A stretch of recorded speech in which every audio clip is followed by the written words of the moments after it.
नमस्कार। मेरे YouTube channel पे आपका फिर से स्वागत है। आज हम फिर से टॉप 10 क्वेश्चन पर डिस्कशन करने वाले हैं। ध्यान रखिए, आज का जो भी क्वेश्चन हम सिलेक्ट किए हैं वो बहुत ही अच्छा क्वेश्चन है जो ऑलरेडी पूछा जा चुका है। लेकिन हम इस क्वेश्चन को कैसे जल्दी सोल्व करें इसको हम सीखेंगे। साथ में आप इस क्वेश्चन को खुद भी सोल्व कीजिए, पहले आप ट्राई कीजिए, फिर जो मैं बताता हूँ उस तरीका को सीखिए। चलिए क्वेश्चन को स्टार्ट। क्वेश्चन नंबर फर्स्ट पढ़िए। बोल रहा है x plus y plus z बराबर 11, x square plus y square plus z square बराबर 133, x cube plus y cube plus z cube बराबर 881। तो cube root of x into y into z बराबर कितना होगा। देखिए, पहले मैं आपको फॉर्मूले से एक बार बताता हूँ कि आप कैसे आप इसको अप्लाई करिएगा। हम फॉर्मूला लिख रहे हैं बस आपको समझाने के पर्पज से, लेकिन आप डायरेक्ट जब यूज कीजिएगा तो इतना करने की जरूरत नहीं पड़ेगी। आपको पता होगा x cube plus y cube plus z cube minus 3 x y z बराबर होता है x plus y plus z into x square plus y square plus z square minus x y minus y z minus z x. यह इतना लंबा चौड़ा formula है, लेकिन आपको कैसे इसको अप्लाई करना है। ध्यान रखिए, आपको सब कुछ आता है। मैं यहाँ बस ये बता सिखाना चाहता हूँ कि आप किसी भी फॉर्मूले को किस नजरिए से देखिए और उसको कैसे सोल्व कीजिए तो आपके लिए इजी रहेगी। अब आप देखिए, आपको इसका मान दे दिया है कितना, 881 माइनस 3 इंटू, इसको भी छोड़ देते हैं, इधर दे दिया है 11, और ये हमें पता ही नहीं है क्या लिखेंगे। तो हम सोचते हैं मान लीजिए इसको, इसकी जरूरत हमें नहीं पड़ेगी। आप देखिए मेरे साथ मैं इसको कैसे सॉल्व करता हूँ। अब आप बताइए इसका मतलब क्या होता है। इसका मतलब ये होता है इसका जो भी आंसर आएगा उसका क्यूब करेंगे तो कितना निकल के आएगा, x into by into Z. इसका मतलब तो यही है कि इसका जो भी आंसर आएगा उसको अगर हम वापस क्यूब करेंगे तो x into by into Z मिलेगा। अब हम क्या करेंगे, ऑप्शन लेते, ऑप्शन से इसको चलते हैं। मान लीजिए कि इसका आंसर कितना होता -6, तो उसका क्यूब करते तो आ जाता कितना, x into by into Z का मान। तो -6 से, अब देखिए इसमें क्या सिखाना चाह रहा है, आप देखिएगा तो आप जल्दी लगा सकते हो, बस मैं समझाने में इतना टाइम ले रहा हूँ आप। जब इसका क्यूब कीजिएगा, पहला ऑप्शन लेके चल रहे हैं, तो आ जाएगा इसका 6 का क्यूब, -6 का क्यूब कीजिएगा कितना हो जाएगा, -6 का क्यूब कीजिएगा तो हो जाएगा 216, लेकिन किसके साथ, माइनस के साथ, -216। अब यहाँ सब लॉजिक लगाइए, यह जो भी आंसर आएगा ना वो 11 के मल्टीपल का होगा। क्यों? क्योंकि इसके दो फैक्टर यहाँ बने हुए हैं, 11 इंटू समथिंग। तो मतलब ये फिक्स है कि यहाँ जो भी आंसर होगा, यहाँ जो भी हम मान पुट करेंगे ऑप्शन से, इसको सोल्व करने के बाद जो भी वैल्यू आएगा वो 11 के मल्टीपल का होगा। यहाँ तक आपको समझ में आ गया होगा। अब 11 का मल्टीपल का मतलब जो शेषफल होगा वो 0 बचेगा 11 से भाग देने पे। अब देख लेते हैं 11 से भाग देने पे क्या क्या बच रहा है। चलिए, आपको पता होगा 11 से भाग कैसे लगाते हैं। हम क्या करते हैं, इन दोनों को जोड़ते हैं और बीच वाला को घटाते हैं। जोड़े तो हो गया 9, और क्या हुआ, इसमें से क्या कर दिए, 8 घटा दे तो कितना आएगा। यहाँ जब 11 से भाग दीजिएगा तो यहाँ शेषफल 1 आएगा। हम क्या बोले, शेषफल 0 आना चाहिए। अब देखिए माइनस माइनस क्या हो गया, प्लस। इसमें 11 से भाग दीजिए, इसको जोड़िएगा तो हो जाएगा 8, और 1 को घटा दीजिएगा तो कितना हो जाएगा, इसको जब 11 से भाग दीजिएगा तो यहाँ आएगा 7। अब इस 7 और 3 को गुना कीजिएगा तो कितना हो जाएगा, 11 सत्या कितना हो जाएगा, 21। यहाँ शेषफल 1 बचा, यहाँ बचा 21। अब इन दोनों को जोड़िए तो हमारा कितना आता है, 22। इसका मतलब क्या, 22 11 का गुणनखंड है, हाँ है। तो हमारा आंसर कौन सा हो जाएगा, हमारा आंसर हो जाएगा -6। लेकिन अगर आपको डाउट है कि क्या 6 होगा कि नहीं, 8 होगा कि नहीं, -8 होगा कि नहीं, हम उसको भी यहाँ समझा देते हैं, इसे आंसर -6 होगा। अब कैसे समझाते हैं, अब इसी को हम यहाँ पे मिटा के फिर से लिख रहे हैं। आप इसको हटा दीजिए यहाँ पे। अब आप यहाँ ध्यान से देखिए, जब हम +6 लेंगे तो यहाँ पे आएगा किसके साथ, यहाँ पे आएगा आपको +216 माइनस रहेगा। फिर जब इसमें 11 से भागा दिए होंगे तो एक तो रहेगा हमेशा, इसको भागा दिए होंगे तो 7 रहा होगा, लेकिन इन दोनों गुना कीजिए, कितना हो जाएगा 7 21, 1 - 21 घटाओगे तो कितना आएगा -20। क्या -20 11 का गुणनखंड है? नहीं है, इसको कट कर देंगे। अगर आपका मन है कि नहीं हम 8 को भी चेक करें, -8 को, जब -8 को कीजिएगा तो -8 का क्यूब कितना होता है आप सबको पता होगा, -8 का क्यूब होता है कितना, 512। लेकिन माइनस था तो यहाँ माइनस रहेगा, तो माइनस माइनस क्या हो जाएगा, प्लस। अब देखिए इसको भाग दीजिएगा 11 तो कितना बचेगा, आपको बताया कैसे चेक करते हैं, अल्टरनेट अल्टरनेट को जोड़ देंगे और बचे हुए को घटा देंगे, तो 7 में से एक जगह कितना बचेगा, यहाँ पे 6 बचेगा, 11 से भाग देने पे 6 बचेगा। इन दोनों को गुणा कीजिए, कितना हो जाएगा 18, और यहाँ एक था, क्या हो जाएगा 19। 19 भी 11 का क्या होता है, गुणनखंड नहीं होता। क्लियर, मतलब ये भी फेल हो गया। अब यहाँ पे कुछ नहीं करेंगे, यहाँ पे जो क्या था, यहाँ पे प्लस लेंगे तो यहाँ पे माइनस का माइनस रहेगा। अब इसको गुणा कीजिएगा तो 1 माइनस छोटी 18 हो जाएगा, कितना आएगा -17। यह भी इसका गुणनखंड नहीं है। इसका मतलब ये समझ में आया ना कि ये जो डेटा यहाँ पे वही आंसर होगा, यहाँ पे वही आंसर होगा जिसको यहाँ पे पुट करके इस पूरे को सोल्व करके जो आंसर आएगा वह 11 का क्या आएगा, गुणनखंड आएगा। इसका मतलब 11 से पूरा पूरा भाग लगेगा। आप इसको अगर ऐसे देखते कि 11 का गुणनखंड होगा ना, तो समझ लीजिए आप क्वेश्चन को वहीं सोल्व कर लिए। क्लियर। अब 11 से भाग, इसमें क्या क्या कॉन्सेप्ट है, 11 का गुणनखंड देखना, फिर 11 से कैसे भाग लगा के शेषफल कितना आता है वो पता करना। ये दो कॉन्सेप्ट का यूज करके इसको जल्दी से बना सकते थे।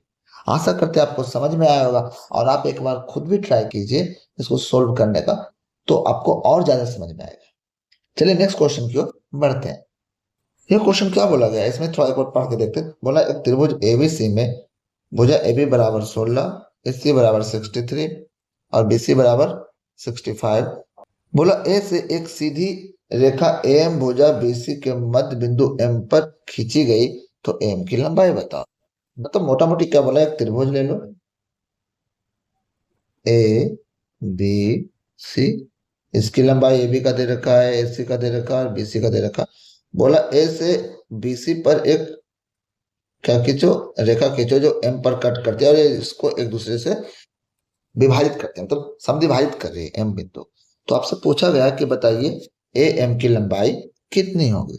अब आप बताइए, ये इस क्वेश्चन को सोल्व करने का बहुत सारे तरीके होंगे, मैं नहीं कहता हूँ कि जो मैं बता रहा हूँ केवल वही होगा, लेकिन जब कभी भी आप ऐसे क्वेश्चन को सोल्व करें तो आपके नजर आप कैसे सोल्व करें वो सीखना।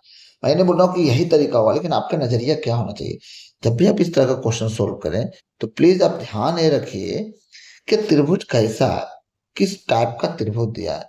तो ध्यान रखिए जब भी इस तरह क्वेश्चन पूछेगा ना, मध्य बिंदु ये सब चीजें उसकी लंबाई बताओ, तो नॉर्मली ये समकोण त्रिभुज होता है। कैसा होता है, समकोण। लेकिन हम प्रूफ करके भी दिखाते हैं। समकोण का मतलब क्या होता है, बड़ी भुजा का स्क्वायर कीजिए तो वह दो छोटी भुजा के स्क्वायर के क्या होना चाहिए, बराबर होना चाहिए। अगर ये आ जाता है तो हम बोल देंगे कि यह समकोण त्रिभुज है।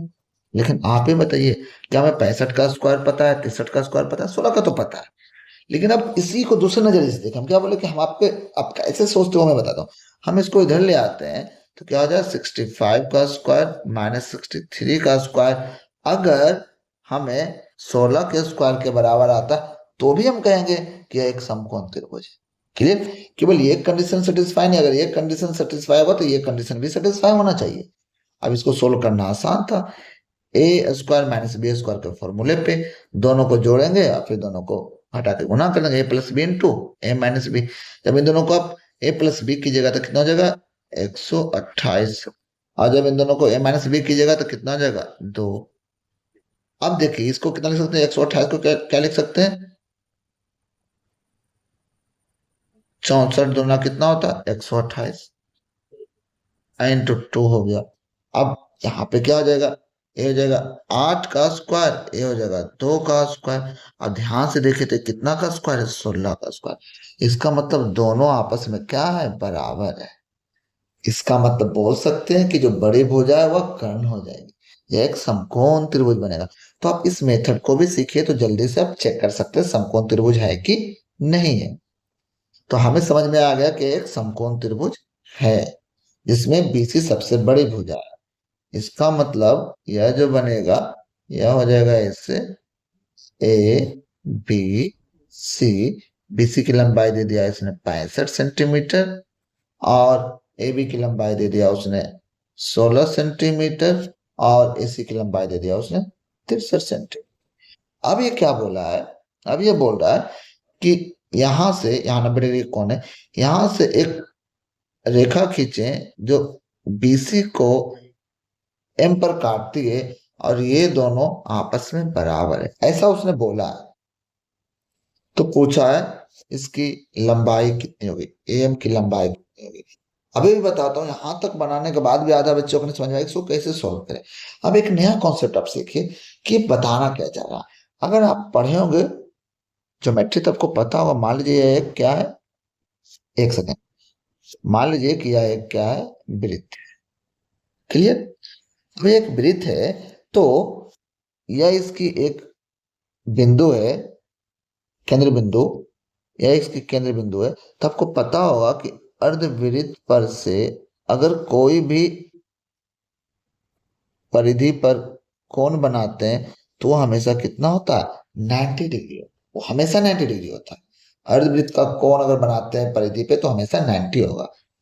अब देखिए इस त्रिभुज को, इस त्रिभुज को यहाँ अपने आप से देखिए, क्या यहाँ 90 डिग्री है, मतलब यहाँ पे ए रहा होगा, ये हो जाएगा बी और ये हो जाएगा सी, और यहाँ से एक मध्य बिंदु खींचा गया। ध्यान से रखिए यह मध्य बिंदु यहाँ पे केंद्र की तरह काम करेगा। ये दोनों आपस में क्या है, बराबर है। इस इसका रेप्लिका है। ध्यान से देखिए, तब यही त्रिभुज को हम यहाँ पे बनाए हैं समझाने के लिए। अब आप बताइए, अब ध्यान से देखिए, तो ये रेडियस होगा, ये रेडियस होगा, और ये भी क्या होगा, रेडियस होगा। मतलब इस इसकी लंबाई जो होगी, एम की लंबाई, और बीसी की क्या होगी, आधी होगी। यही तो क्वेश्चन में पूछा था। इतना कहानी आपको समझाए कि ये जो एम है क्या, एम कुछ और नहीं, अगर इसका परिवृत्त खींचा जाए, अगर इसके बाहर एक परिवृत्त खींचा जाए ना, तो ये भी रेडियस होगा, ये भी रेडियस होगा, और ये भी क्या होगा, रेडियस होगा। क्लियर है। मतलब यहाँ रेडियस मतलब बीसी का आधा होगा, और बीसी का आधा कितना होगा, बीसी का आधा कितना हो जाएगा हमारा 32.5। ऑप्शन नंबर कौन सा हो जाएगा, एक। मतलब जैसे ही आप ट्रायंगल बना लिए ना, तो अब आपको वृत्त वाला कॉन्सेप्ट लगाने आना चाहिए। हाँ, किसी को याद होगा, नो डाउट आप कर सकते हो। बोला जाता है कि समकोण त्रिभुज में ये तीनों बराबर होता है, लेकिन मैं पूछता हूँ कि ये तीनों कब बराबर होता है, ये और ये क्यों बराबर होता है। ये इसलिए बराबर होता है क्योंकि ये परिवृत्त के अंदर, या एक वृत्त के अंदर का त्रिभुज, और एक रेडियस की तरह काम करता है। आशा करते हैं आपको समझ में आया होगा। अगर आप ये कॉन्सेप्ट को समझते तो आपको आगे बनाने की जरूरत नहीं थी, आप सीधे सीधे आंसर मार सकते थे। समझ में आ गया। तो एम की लंबाई कितनी हो जाएगी, 32.5। चलिए नेक्स्ट क्वेश्चन की ओर बढ़ते हैं। चलिए इस क्वेश्चन को पढ़ते हैं। देखिए जो भी क्वेश्चन बता रहे हैं, ऐसा नहीं कि आपको आता है, लेकिन हम आपके नजरिया को चेंज करना चाहते हैं कि आप कैसे इसको सोल्व करते हैं। अब देखिए इसी क्वेश्चन को देखिए आप कैसे सोल्व करिएगा। आप यहाँ देखिए, बोला गया ABCD 21 सेंटीमीटर भुजा वाले एक वर्ग है। यहाँ जो बना हुआ फिगर आप ध्यान से यहाँ देखते जाइएगा। वर्ग में एक वृत्त अंकित है जो वर्ग की भुजा PQRS, मतलब हो जाएगा P, हो जाएगा Q, हो जाएगा R, और हो जाएगा S, पर स्पर्श करती है जैसे कि चित्र में दिखाया गया। तो बोला गया गैर छायांकित क्षेत्र का क्षेत्रफल ज्ञात कीजिए। हमें किसका निकालना है, हमें निकालना पड़ेगा इसका। ये जो एरिया है, ये जो एरिया है, ये जो एरिया, ये जो छायांकित नहीं है, उसका हमको क्या करना है, मान निकालना है। मतलब सिंपल सा क्वेश्चन ये है कि पूरा वर्ग का क्षेत्रफल आप निकाल दीजिए, 21 का स्क्वायर कर दीजिए, और माइनस वृत्त का घटा दीजिए। वृत्त का कितना था, पाई आर स्क्वायर। पाई की जगह पे क्या लिखेंगे, 22/7। और ध्यान रखिए इसका जो डायमीटर होगा कितना होगा, 21 होगा। भुजा की लंबाई जितना, त्रिज्या कितना होगा, 21/2। कितना हो जाएगा, 21 पाई आर स्क्वायर, मतलब 2 बार लिखेंगे 21/2। क्लियर। अब यहाँ देखिए, यहाँ कुछ स्टेप करके आप आंसर ला सकते हैं, लेकिन आप जब क्वेश्चन को सोल्व करते हो तो क्या सोचते हो। देखिए यहाँ से 7 या 21, 3 हो जाएगा। यहां से काटोगे 11 दूनी। अब हमें लगता है इसके बाद सोल्व करने की जरूरत नहीं, आप सीधे आंसर मार सकते हो। बोलेगा बच्चा कैसे मार सकते हो। अब आप ध्यान दीजिए, ये जो दो क्या बता रहा है, 2 से जब भागा दीजिएगा तो इसको सोल्व करने पर ना आपको कुछ मिले ना मिले 0.5 तो मिलेगा। क्लियर। 0.5 मिलेगा, मतलब ऐसे मिलेगा 0.5 नहीं, मतलब कुछ समथिंग होगा और 0.5 होगा, क्योंकि नीचे 2 है। अब यहाँ तो क्या है, 0 है। जब 0 में से -0.5 करोगे तो आंसर कितना आएगा? ये तो फिक्स है कि जब दोनों को घटाया जाएगा ना, तो जो भी आंसर आएगा उसमें 0.5, मतलब उसमें 0.5 होगा ही होगा। क्लियर है? आप अगर ऐसे सोचना सीखते हो तो हमारा आंसर सीधे कौन सा हो जाएगा? Option number 4। आप पूरा सोल्व करने की जरूरत नहीं, आप ये चीज सीखे मेरे साथ कि ये दो हमको क्या सिखा के जाएगा, ये दो हमें क्या सिखा रहा है। सिखा रहा है कि ऊपर जब सोल्व करेंगे इसको तो समथिंग 0.5 होगा, इधर 0 है तो 0 में जब समथिंग 0.5 घटाएंगे तो समथिंग 0.5 आएगा ही आएगा। और इसमें केवल एक ही ऑप्शन, अगर दो ऑप्शन होता तो हम इसको पूरा सोल्व करते, लेकिन एक ही ऑप्शन में दिया था 0.5, तो हमारा आंसर कितना हो जाएगा? Option number 4। आप ऐसे सोच रहे हैं तो आप बहुत सारा समय कैलकुलेशन का एग्जाम में बचा सकते हैं। क्लियर है? चलिए, आप फिर अगर आप चाहते हैं कि आंसर इतना है तो आप खुद कैलकुलेट कर लीजिएगा, आंसर आ जाएगा। क्लियर है? चलिए नेक्स्ट क्वेश्चन की ओर बढ़ते हैं। इस क्वेश्चन को देखिए, बोला क्या गया है, यह त्रिकोणमिति का हाइट एंड डिस्टेंस का क्वेश्चन है। बोला गया 38 मीटर और 58 मीटर ऊंचाई ऊंची दो इमारतों के शीर्ष के बीच की दूरी, एक कितना? एक है 38 मीटर और एक है कितना? एक है हमारा 52 मीटर। इन सॉरी 52 नहीं, एक कितना था? 58 मीटर। दोनों के शीर्षों को जोड़ा गया तो इसकी दूरी कितना निकल के आया? 52 मीटर। तो क्वेश्चन बोल रहा है कि इन इमारतों के बीच की दूरी, मतलब नीचे ये जो धरातल है यहाँ पे कितना होगा इसकी दूरी। अब इसको कुछ नहीं करना है। अब अगर यहाँ से एक लकीर खींच दी जाए तो इसकी दूरी, इसकी लंबाई बराबर होगी। और ध्यान रखिए ये दोनों आपस में पैरेलल अगर होंगे तो ये हो जाएगा 38, तो ऊपर कितना बच जाएगा? 20। मतलब जब इसकी लंबाई निकालने चलेंगे तो हमें कर्ण पता है, लंब पता है, आधार यही करना था। मतलब हमें क्या करना था? 52 का स्क्वायर में से 20 के स्क्वायर को घटा देना था। अब ये तो इजी है, a+b × a-b कर देंगे। तो जब दोनों को जोड़ेंगे तो हो जाएगा कितना? 72। और दोनों को घटाएंगे तो कितना हो जाएगा? ये हो जाएगा हमारा 32। लेकिन ध्यान रखिए जब इसको निकालेंगे तो वर्गमूल भी रहेगा, यहाँ पर वर्गमूल आएगा। क्लियर है? अब इसको आप जल्दी सोल्व कर सकते हो। इसको क्या लिख सकते हो? 36 दूना 72। इसको लिख सकते हो 16 दूनी 32। अब आपको पता है 36 का निकलेगा 6, 16 का निकलेगा 4, और 2 बार 2 2 है यहाँ पर, तो इसका निकलेगा 2। कितना हो जाएगा? 8×6 = 48। हमारा ऑप्शन कौन सा हो जाएगा? Option number 6। ये कैलकुलेशन आप कितना जल्दी कर लेते हो ये इंपॉर्टेंट है, यहाँ पे सिखा देता हूँ। क्लियर है? चलिए नेक्स्ट क्वेश्चन की ओर बढ़ते हैं। ये भी त्रिकोणमिति का अच्छा क्वेश्चन है। ध्यान रखिए ये सब जो क्वेश्चन पूछा गया है ये सीजीएल मेंस में पूछा गया है, टायर 2 में मेंस का क्वेश्चन है। आप इसको कैसे देखते हैं? जब कभी भी आप, अब हम पहले भी बता चुके हैं, जब कभी भी आप ऐसे क्वेश्चन को देखिए और इसमें ए मान लीजिए एक इक्वेशन दिया हुआ है, तो इस इक्वेशन में दो वेरिएबल है, एक्स और वाई। क्लियर है? और लेकिन आंसर में कहीं भी एक्स और वाई नहीं है। तो आप पहले एक को 0 मान लीजिए, 90 मान लीजिए, कुछ ऐसा माने जिससे इन्फिनिटी नहीं हो। एक को माने फिर दूसरा देखिएगा क्या हो रहा है। एक ही बार दोनों को नहीं मान सकते आप, क्योंकि एक इक्वेशन दो वेरिएबल, तो हम एक को तो मान सकते हैं। अगर मान लीजिए कि मैं बाई को 0 मानता हूँ, बाई बराबर क्या रखता हूँ? 0 डिग्री। तो यहाँ पे ये भी 0 हो जाएगा, साइन 0 0 होता है, साइन 0 0 होता है, कॉस 0, बाई का मान रखे ना 0, तो यहाँ हो जाएगा 1, और यहाँ कितना हो जाएगा 1। आप इसको ध्यान से देखिए तो नीचे कितना बचेगा? ऊपर बचेगा साइन का स्क्वायर, नीचे बचेगा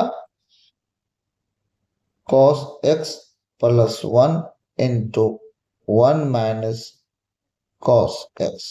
क्लियर? अब आपको पता होगा कि ये कितने के बराबर होता है? 1 माइनस कॉस और इंटू 1 प्लस कॉस, मतलब ए स्क्वायर माइनस बी स्क्वायर लगा सकते, तो हो जाएगा 1 माइनस कॉस स्क्वायर एक्स। और पता इसका मान कितना होता? इसका मान होता साइन स्क्वायर एक्स। नीचे सोल्व कर दिए और ऊपर भी देखिए साइन स्क्वायर है, इसका मतलब ऊपर और नीचे दोनों कट जाएगा और आंसर कितना आएगा? 1 आएगा। और हमारा ऑप्शन कौन सा सही हो जाएगा? Option number 2। तो आप प्लीज ऐसे सोचना सीखिए, तो क्वेश्चन कितना भी टफ हो आप उसको जल्दी से सोल्व कर पाइए। चलिए नेक्स्ट क्वेश्चन की ओर बढ़ते हैं। ध्यान रखिए आने वाले जो भी क्वेश्चन होंगे बहुत ही अच्छा है, आप उससे बहुत सारे कॉन्सेप्ट को सीख सकते हैं। अब इसी क्वेश्चन को देखिए, हम दो तरीका से बना के आपको बताएंगे। एक तरीका में आपको सेकंड भी नहीं लगेगा, एक तरीका में थोड़ा कॉन्सेप्ट लगेगा, आपको समझना तो पड़ेगा इस क्वेश्चन में पूछा क्या गया। देखिए क्वेश्चन को एक बार पहले पढ़ लेते हैं। बोला गया है कि 75 किलोमीटर की गति से यात्रा कर रही एक कार का चालक उसी दिशा में यात्रा कर रही एक बस को इतना मीटर आगे देखता है। इस क्वेश्चन में देखिए, बोला गया है एक कार है, इससे कितने दूरी पर, 80 मीटर की दूरी पर एक बस है। ए भी इसी दिशा में जा रहा है, ए भी इसी दिशा में जा रहा है, सेम दिशा, लेकिन इसकी चाल दे रखा है 75 किलोमीटर प्रति घंटा। क्लियर। 15 सेकंड बाद वह पाता है कि बस कार से 40 मीटर पीछे है। मतलब 15 सेकंड के बाद ना कार यहां पहुंच गया और बस पीछे ही रह गया। मतलब ऑटोमेटिक है कि बस का स्पीड कम रहा होगा, कार का स्पीड ज्यादा होगा। जब कार का ड्राइवर देखता है तो पाता है कि वो 40 मीटर आगे निकल गया, मतलब बस 40 मीटर पीछे रह गई। तो पूछा जाता है कि बस की गति ज्ञात, यही पूछा गया। इसका मतलब यहां तक आने में कार को लगा होगा 15 सेकेंड, तो यहां से यहां तक आने में बस को भी कितना लगा होगा, 15 सेकेंड। टाइम दोनों के लिए सेम है। क्लियर। चलिए इस क्वेश्चन को बहुत अच्छे से इत्मीनान से समझते, कैसे जल्दी सोल्व कर सकते। यहां तक तो सबको समझ में आ गया कि कार कब आगे निकला, कैसे निकला। क्लियर है। अब ध्यान से देखिए इस क्वेश्चन में कि आपको बोला जाए ये दूरी अगर हमको पता चल जाए, यह दूरी अगर हमको पता चल जाए, तो हम बस का स्पीड निकालना हो, बस का स्पीड निकालना हो तो हम क्या करेंगे, डी में टी से भाग दे देंगे। टी हमें पता है, डी निकल जाएगा तो स्पीड निकल जाएगा। क्लियर है। यही कॉन्सेप्ट हमको लगाना है। लेकिन पहले, इससे पहले आप ये बताइए कि दोनों, अगर हम कार की बात करें या बस की बात करें, दोनों ने मूव करने में 15 सेकंड का समय लगा। मतलब टाइम दोनों के लिए फिक्स है। आपको पता होगा डी बराबर होता है एस इंटू टी। इसका मतलब ये फिक्स रहेगा, तो यहां से d1/d2 निकल के आएगा s1/s। क्लियर। जब टाइम फिक्स होता है तो d1 का जो रेशियो होता है, डिस्टेंस का जो रेशियो होता है, वही स्पीड का रेशियो। अब आप बताइए, d1 मतलब हम निकाल रहे हैं किसका, कार का। तो कार कितना चला होगा, पहले कार चला होगा 80 मीटर, फिर चला होगा डी मीटर, और फिर चला होगा 40 मीटर। टोटल दूरी कार ने इतना तय किया। और आपसे पूछे बस कितना तय किया, तो बस ने केवल और केवल कितना दूरी तय किया, डी। तो बस के लिए क्या लिखा जाएगा, डी। अब बोले S1, कार का स्पीड कितना था, 75। तो आपसे पूछा गया S2 का स्पीड निकालिए। यही आपको सोल्व करना है। लेकिन ध्यान रखिए, यहाँ S2 जो निकालना है और डी पे डिपेंड कर रहा है, तो हमको डी तो निकालना पड़ेगा, डी हमको सोल्व करना। क्लियर। डी निकल जाएगा तो हम स्पीड भी क्या कर देंगे, निकाल देंगे। ये बस समझाने के लिए इतना लिखे। क्लियर। इतना ही कर। अब आप देखिए, आप बताइए कि कार क्या किया, कार का डिस्टेंस कितना हो जाएगा टोटल, 80 प्लस 40 प्लस टी। दूरी बराबर क्या हो जाएगा, स्पीड कितना था, 75। 1 किलोमीटर प्रति घंटा में, तो इसको क्या करेंगे, मीटर प्रति सेकंड में बनाएंगे, तो क्या है 5/18 से क्या करना पड़ेगा हमको, हमको देना पड़ेगा, सॉरी 5/18 से हमको क्या करना पड़ेगा, गुना करना पड़ेगा। समय कितना लगाया था, 15 सेकंड।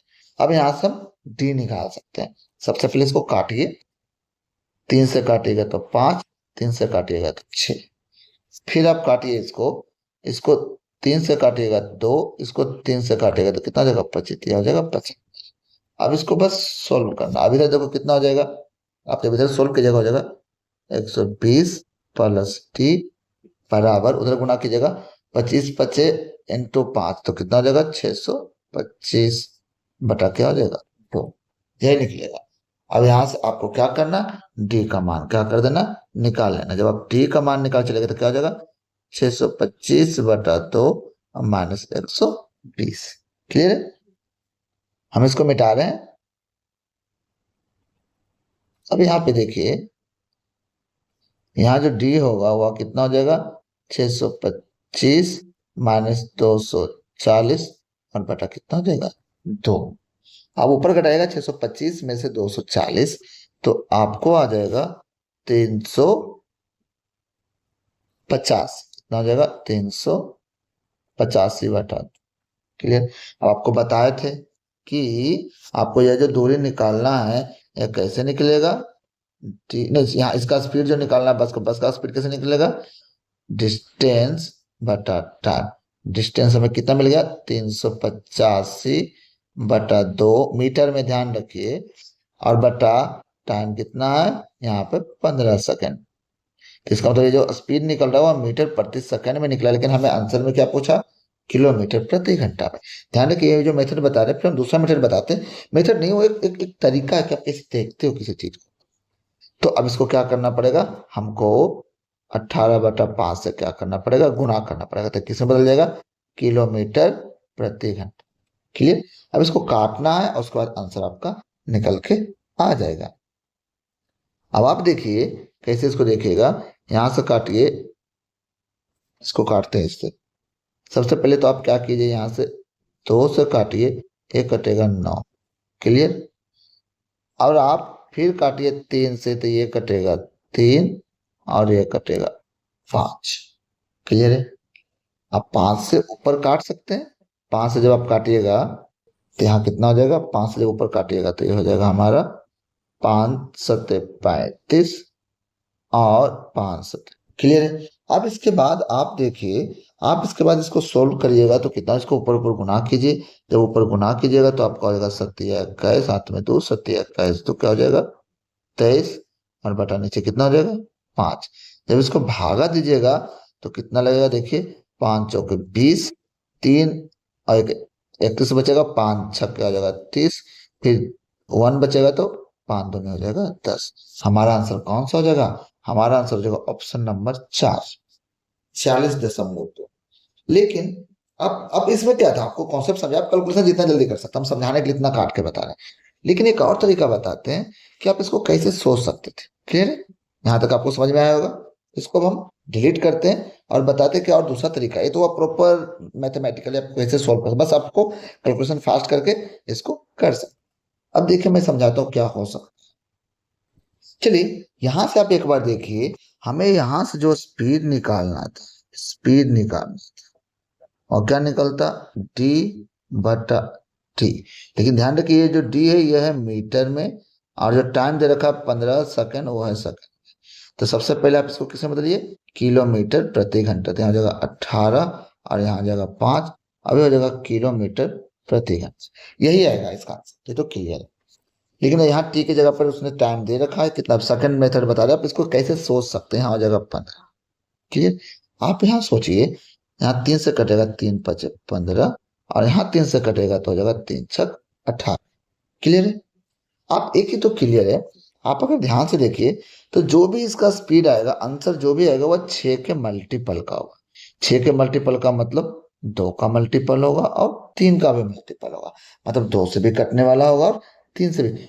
इसको तो कुछ नहीं कर सकता, डी का मान कुछ होगा, वहां 5 काट सकता है, लेकिन 3 को कभी नहीं काटेगा, 3 हमेशा रहेगा, इवन 2 भी रहेगा। क्लियर है।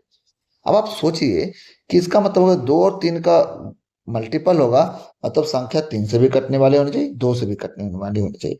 और आप ध्यान से देखिए ऑप्शन यहाँ पे देखिए क्या है, आपको क्या बोले, 2 से भी कटे 3 से भी कटे। 2 से कटने के लिए तो सबसे पहले इवन होना चाहिए, जो कि नहीं।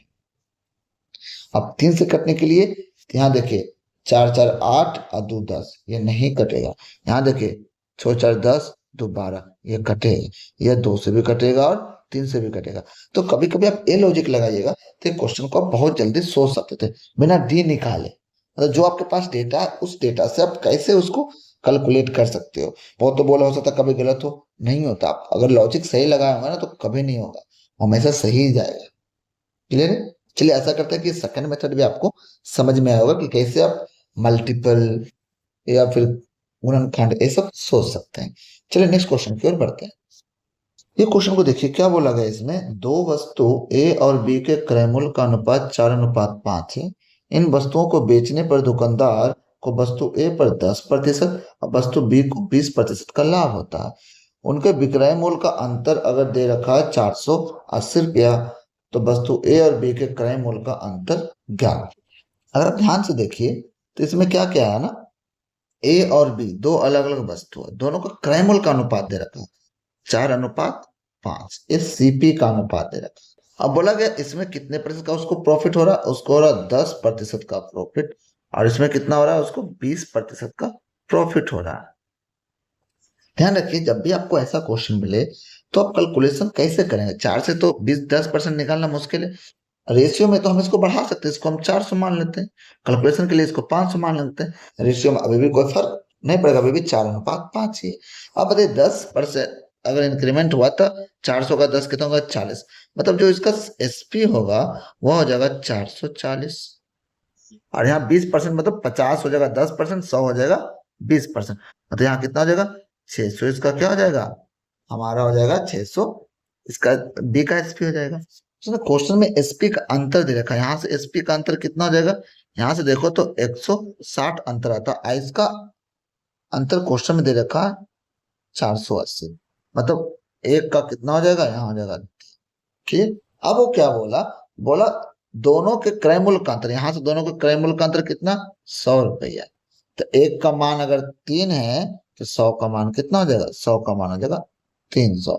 और यह ऑप्शन नंबर किस में मिलेगा, ऑप्शन नंबर 2 में मिलेगा। इस क्वेश्चन के जरिए ये सीखे कि जब भी क्रय मूल्य अनुपात में दे रखा हो तो आप उसमें जीरो जीरो लगा के कुछ भी मान सकते हैं, ताकि आपकी कैलकुलेशन थोड़ी सी इजी हो। क्लियर है। नेक्स्ट क्वेश्चन की ओर बढ़ते हैं। ये भी क्वेश्चन बहुत ही अच्छा है, इसको देखते हैं कैसे सॉल्व करेंगे। बोला गया दो सेल्स वुमेन कविता और कल्याणी को उसके द्वारा की गई कुल बिक्री पर क्रमशः 12% और 15% कमीशन दिया जाता है। कविता को 20,000 रुपए से अधिक बिक्री पर 3% और कल्याणी को 5% अतिरिक्त बोनस मिलता है। यदि कविता और कल्याणी दोनों का कुल कमाई में 7600 रुपये का अंतर है तो कविता की कुल कमाई कितनी है। ये बहुत ही जबरदस्त क्वेश्चन है।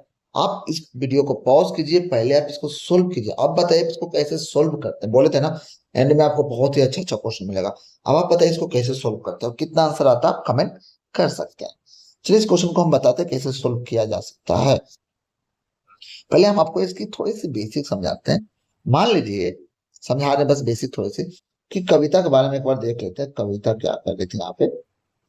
बोला गया कविता मान लीजिए टोटल 100 रुपया कमाता, टोटल यहाँ से यहाँ पूरा दिया हुआ 100 रुपया कमाता, उसमें से कुछ टुकड़ा यहाँ पे 100 रुपया बोल रहे हैं, 100 रुपया टोटल है, इसमें से 20,000 यहाँ पे है।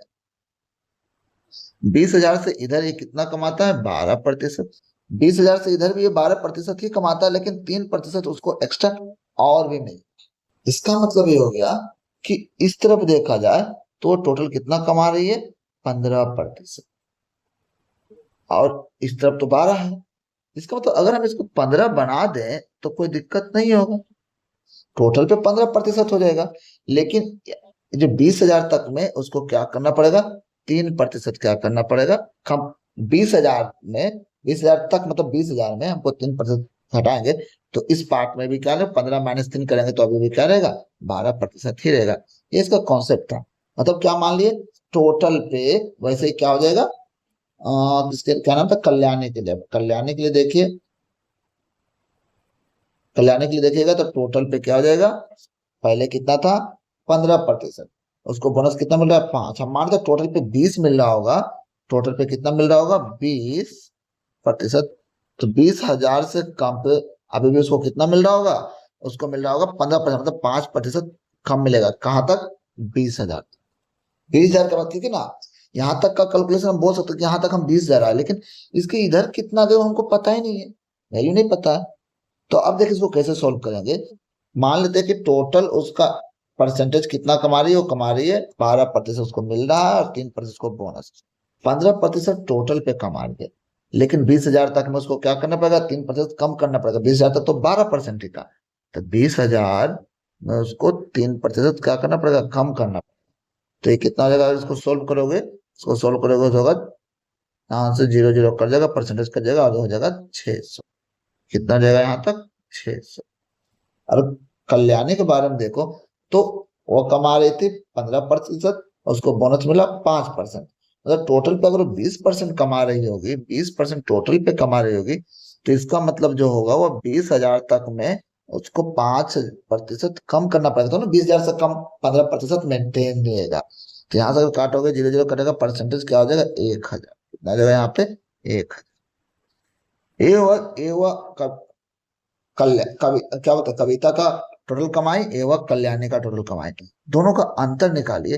तो परसेंटेज में देखिए तो 5 का अंतर हो जाएगा। यहाँ 1,000 में जाएगा 400 तो हो जाएगा -400। क्लियर है। और ये कितने के बराबर है, ये दे रखा है 7600 के बराबर। अब यहाँ से 5% जो निकल के आएगा ये चल जाएगा तो घट जाएगा। तो क्या हो जाएगा यहाँ से, ये जो हो जाएगा हमारा 8,000 के बराबर। क्लियर। 5% 8,000 है। तो हमें क्या निकालना था, कविता। कविता कितना, 15% में निकाल के 600 घटा देंगे।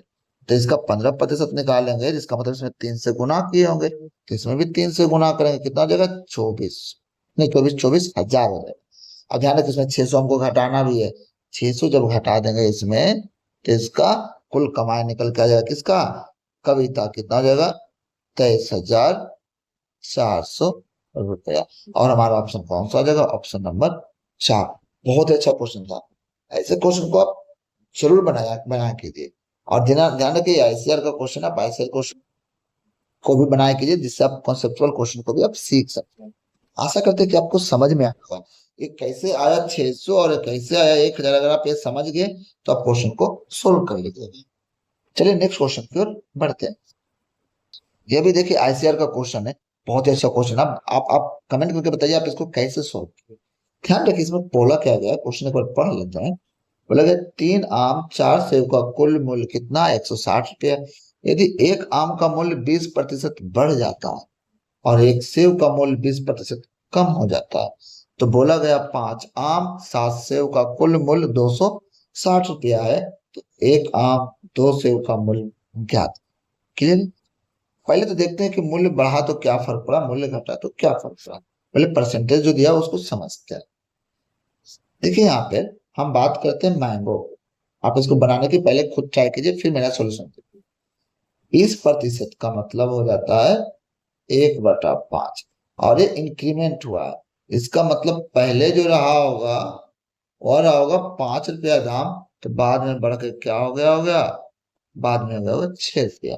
अगर आप एप्पल की बात करें तो ये भी 20% क्या हुआ, डिक्रीज हुआ।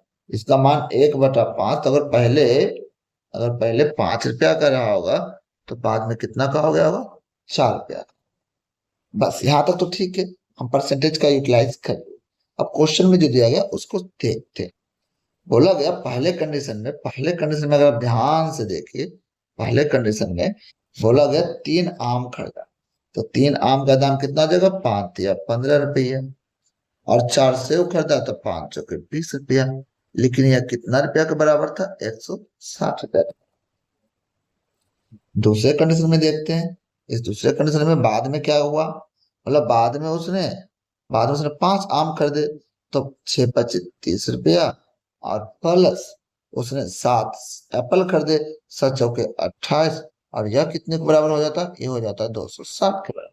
ध्यान रखिए इस क्वेश्चन को तब तक नहीं सोल्व कर सकते जब तक कि हमको एक आम और एक सेब का दाम नहीं निकल जाए। मतलब ये तो रेशियो का वैल्यू दिया हुआ है ना, ये दोनों, ए वाला भी।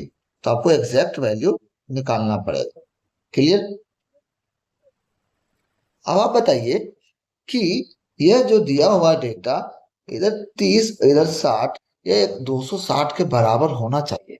मतलब आप यहाँ जानते क्या कर सकते हैं, ध्यान से देखिए। अगर हम इन दोनों को जोड़ेंगे तो यूनिट डिजिट कितना आएगा, 8। लेकिन बोला क्या गया, यूनिट डिजिट कितना आना चाहिए, 0 आना चाहिए। आप 0 कैसे बनाएंगे। अब आप सोचिए 30 में आप कितना से भी गुना कीजिए 0, क्योंकि हमको मल्टीपल करना है। यहाँ मल्टीपल करके हमको रेशियो का वैल्यू निकालना है। यहाँ आप कितना भी मल्टीप्लाई कीजिए वो 0 रहेगा। लेकिन इस 28 को मल्टीप्लाई कितना से करें कि 0 मिले, तो आपको पता है, आप सीधे बोले 10 से कर दो। अगर 10 से करोगे तो अकेले का कितना हो जाएगा प्राइस, 280 रुपया हो जाएगा। होना चाहिए कितना, 260। इसका हम 10 से तो नहीं कर सकते, 5 से कर सकते थे। 8×5 = 40। जैसे आप 5 से गुना कीजिए किसमें, एप्पल वाले में, तो यह कितना हो गया, यह हो गया 140। बाकी इसके लिए कितना बच गया, इसके लिए बच गया 120। मतलब हमको 30 में कितना से गुना करना था, ये गुना करना था 4 से। मतलब देखिए तो इन दोनों को जोड़िएगा तो क्या 260 नहीं आएगा, आएगा। हम क्या सीखे, एप्पल वाले में 5 से गुना किए, बाद वाला में एप्पल में 5 से गुना किए। यहाँ देखिए ये 5 से मल्टीप्लाई किए, इसका तो सेव में 5 से मल्टीप्लाई किए तो कितना हो गया, बाद में इसका दाम हो गया 24। तो वैसे 4 से मल्टीप्लाई किए किसमें, आम में, तो 4 से गुणा करेंगे तो ये कितना हो जाएगा, छो चौक, सॉरी 5 चौक हो जाएगा 20, ये छो चौक कितना हो जाएगा 24। मतलब ध्यान रखिए जब आप इधर 4 से गुणा किए तो यहाँ भी 4 से गुना होगा, यहाँ 5 से गुना किए तो यहाँ भी 5 से, और ये कितना हो जाएगा। अब आप ये ध्यान रखिए कि ये जो पहले वाले में कोई इफेक्ट करेगा क्या, वो 160 कर पाएगा। तो अब ध्यान रखिए आपने एप्पल में किससे गुना किया, 5 से, और आम में किससे गुना किया, 4 से। ये कितना बन जाएगा, ये बन जाएगा 60 और ये बन जाएगा 100। अब दोनों को जोड़िए तो ये कितना हो जाएगा, ये हो जाएगा 160।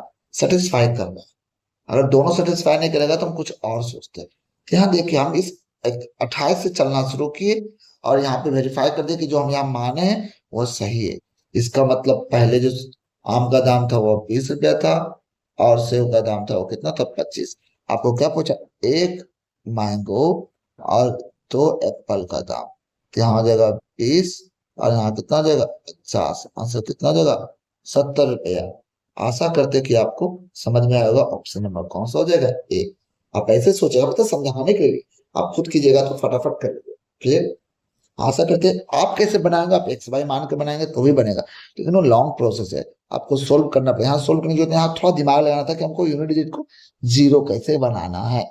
क्लियर है ना। चलिए नेक्स्ट क्वेश्चन की ओर बढ़ते हैं। आज का लास्ट क्वेश्चन है और आप कमेंट करके बताइए इस क्वेश्चन को आप कैसे सोल्व किया है इसको। बहुत ही जबरदस्त क्वेश्चन है, भी सीजीएल में पूछा हुआ क्वेश्चन, 2022 का क्वेश्चन है, एक बार इसको पढ़ लेते हैं। बोल रहा एक व्यक्ति का मासिक वेतन 1,60,000 रुपये था और 3 तरीका से खर्च करता है, व्यक्तिगत और पारिवारिक रूप पर पी खर्च करता है, कर पर टी खर्च करता है, ऋण के लिए शिक्षा पर ई खर्च करता है। बोला कि बाकी वो बचा लेता है। बोला जो पी पी मतलब होता है पारिवारिक खर्च पर वो 50% खर्च करता है और एजुकेशन पर वो पी का 20% करता है और टैक्स पर वो ई का 15% करता है।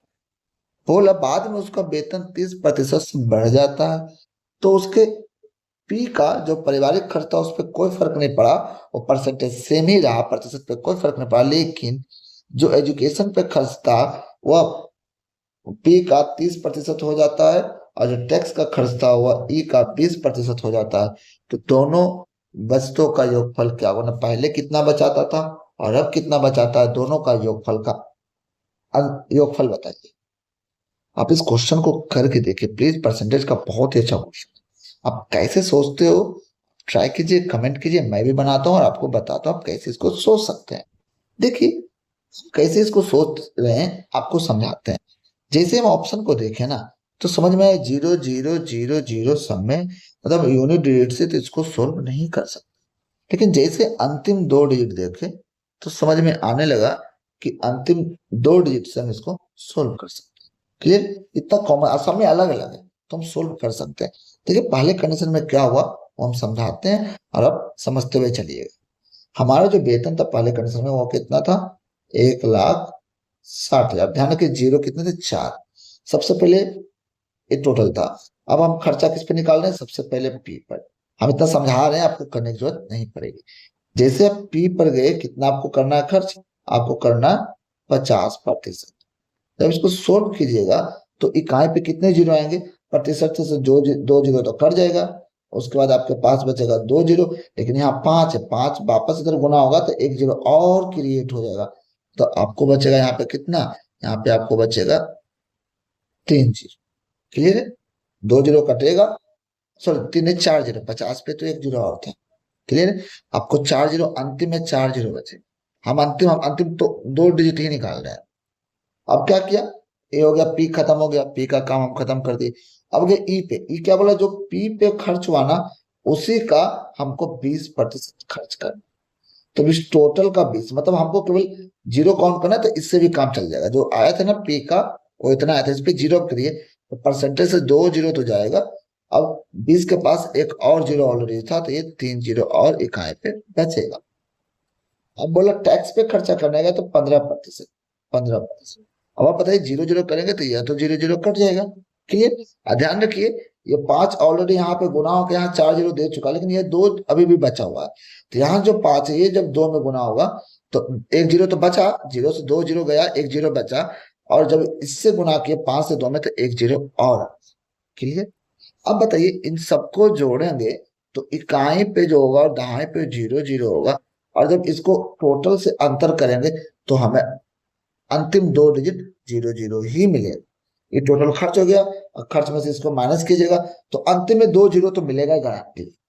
पहला कंडीशन हो गया खत्म। सेकंड कंडीशन पे इतना समझाने, आप जब आप बनाइएगा तो खुद बनाएगा तो 1 मिनट के अंदर बन जाएगा।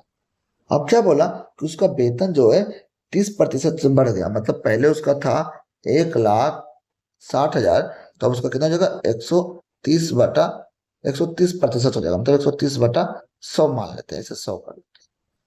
अब जो बचेगा वो जीरो जीरो कटेगा, उसके अंतिम में जो बचेगा वो 3 जीरो बचेगा। क्लियर। अब आपको उस पर क्या निकालना है, 50%। अब पहले पर्सनल खर्च निकालना है 50%, उस पर कोई चेंजिंग नहीं हुआ था। जब 50% कीजिएगा तो परसेंटेज से 2 जीरो तो कटेगा, यहाँ तक में कोई दिक्कत नहीं है। एक जीरो बचा, 50 का एक जीरो, और ध्यान रखिए 5 और 16 में से 2 अगर निकालेंगे तो 5 दूना 10, एक जीरो और बचे, यहाँ तक में कोई दिक्कत नहीं है। अब आप बोलिए क्या बोला गया। अब वो जो एजुकेशन पे 30% खर्च करा, अब यहाँ पे फिर से इसका 30 निकालेंगे, इसका 30, इसका 30 निकालेंगे। परसेंटेज पे 2 जीरो तो कट जाएगा, एक जीरो बचेगा, एक जीरो इसका और है वहां पे आ गया, और क्लियर। अब कुछ नहीं हो पाएगा। अब वो बोला 20% और खर्च करेगा, इस पे 20% और खर्च करेगा। तो देखिए परसेंटेज से 2 जीरो जाएगा, इसका एक जीरो रहेगा, और ध्यान रखिए 2 अब बच गया, अब ये 2 बच गया। क्लियर। अब क्या करेंगे, तो अब इसको मैं समझा देता हूँ एक बार कि क्या हो रहा है यहाँ पर। एक जीरो तो रहेगा कंफर्म है, अब जीरो नहीं आ सकता। क्लियर। तो क्या हो गया, अब देखिए यहां पर हम इसको लिख के एक बार समझाते हैं। 1,60,000 का 130 हो गया पहले, फिर उस पे 50% बढ़ा लगा, फिर उसका 30% लगा, फिर उसका 20% लगाने के कितना उसने टैक्स दिया। अब आप सोचिए नीचे 1 2 3 4, यहां से 4 जीरो कट, नीचे 1 2 3 4, ऊपर वाला 4 जीरो कट। क्लियर है।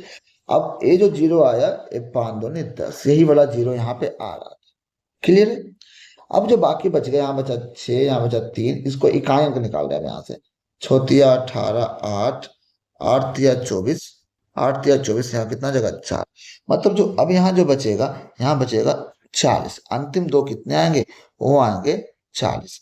इसका मतलब ये हो गया कि यहाँ पर तो आ रहा था जीरो जीरो, और यहाँ पे आ गया 40। अब ध्यान रखिए 40 है तो ये टोटल खर्च निकालेंगे, मतलब टोटल खर्च निकालेंगे तो अंतिम में अंतिम 2 अंक 40 आएगा। इसका मतलब टोटल खर्च में जब इसको घटाएंगे तो अंतिम जो 2 अंक आएगा वह कितना आएगा, वह आएगा घटाने पाएगा 60। क्यों, जीरो जीरो में 40 घटाना चाहिए तो जीरो हो जाएगा, यहाँ 10 में से 6 जाएगा, 4 जाएगा, यहाँ 6 बचेगा, अंतिम 6 होगा। अब इन दोनों को जोड़िएगा, इन दोनों को जब आप जोड़िएगा तो अंतिम जो 2 डिजिट आएगा वो आएगा 60। आप ऑप्शन में देखिए केवल और केवल एक ही ऑप्शन में ऐसा था, और ऑप्शन नंबर किसमें था, 2। तो आप पूरा सोल्व नहीं कर सकते, आप अंतिम 2 डिजिट निकाल लीजिए, इसको सोल्व कीजिए, और आप कमेंट करके बताइए आप इस क्वेश्चन को कैसे ट्राई। बहुत ही अच्छा क्वेश्चन था। आप जब तक इस तरह के अप्रोच नहीं सीखिएगा, एग्जैक्ट आंसर लाने की कोशिश कीजिएगा, तो आप एग्जाम में फंस जाइएगा। आप 10-15 मिनट इसमें लगा दीजिएगा। आप खुद से सोल्व करते तो 1 मिनट के अंदर सोल्व हो जाता। मैं तो आपको समझा रहा हूँ हर चीज को, तभी मुझे समय लग रहा है। आशा करते हैं कि आपने इस वीडियो से बहुत कुछ सीखा होगा। आप कैसे अलग अलग तरीके से सोच सकते हो वो सीखे होंगे। आप इसको जब मॉक टेस्ट दे तो उसमें प्रैक्टिस भी करें, कैसे जल्दी यूज कर सकते हैं, कैसे ऑप्शन को देख सकते हैं, इस तरीकों को आप यूटिलाइज करें जब आप मॉक टेस्ट लगाएं। और हाँ, अगर हमारा चैनल आपको पसंद आता है तो प्लीज उसे सब्सक्राइब करें और इस वीडियो को लाइक करें, दोस्तों के साथ शेयर जरूर करें। मिलते हैं नेक्स्ट वीडियो में, तब तक के लिए धन्यवाद।